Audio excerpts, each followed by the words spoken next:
முடியும் வரை முயற்சிப்பதல்ல முயற்சி, எடுத்த காரியத்தை முடிக்கும் வரை முயற்சிப்பதே முயற்சி என்று சொல்வார்கள். ஆக நீங்கள் விடாமுயற்சி செய்து கொண்டிருக்கிறீர்கள், இருந்தாலும் வெற்றியை எட்டவில்லை என்றால், ஒன்று, நீங்கள் சரியான பாதையில்தான் சென்று கொண்டிருக்கிறீர்களா, உங்கள் முயற்சிகள் சரியானவையா, அல்லது உங்கள் முயற்சிகளையே மாற்ற வேண்டுமா, உங்கள் நடவடிக்கைகள், நீங்கள் எடுத்துக்கொண்ட காரியங்கள் உங்கள் இலக்கை நோக்கி அழைத்து போய் கொண்டிருக்கின்றனவா, அல்லது இலக்கிலிருந்து வேறு திசைக்கு கொண்டு போய் கொண்டிருக்கின்றனவா? ஏன் வெற்றி கிடைக்கவில்லை என்பதை சற்று பின்தள்ளி இருந்து ஆராய்ந்து பார்த்தீர்கள் என்றால், உங்கள் செயல்கள் சரியாக இருக்கின்றனவா, உங்கள் விடாமுயற்சி இருக்கலாம், உங்கள் ஊக்கம் இருக்கலாம்.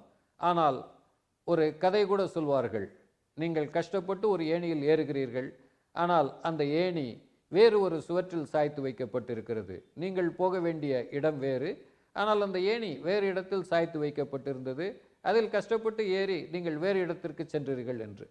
அதுபோல உங்கள் விடாமுயற்சி சரியான பலனை தரவில்லை என்றால், ஒன்று, நீங்கள் செய்கின்ற முயற்சியை மாற்ற வேண்டும், நீங்கள் அணுகும் முறையை மாற்ற வேண்டும், அல்லது உங்களுக்கு இதை பற்றி சரியாக தெரியவில்லை என்றால் தெரிந்தவர்களை, அறிஞர்களை அல்லது வல்லுநர்களை அழைத்து, இந்த காரியத்தில் என்ன தவறு இருக்கிறது, நான் போகிற பாதையில் என்ன தவறு இருக்கிறது, என்னுடைய அணுகுமுறையில் என்ன தவறு இருக்கிறது, என்னென்ன விஷயங்களை நான் மாற்றிக்கொள்ள வேண்டும் என்றெல்லாம் கேட்டீர்கள் என்றால் உங்களுக்கு ஒரு சரியான பதில் கிடைக்கும்.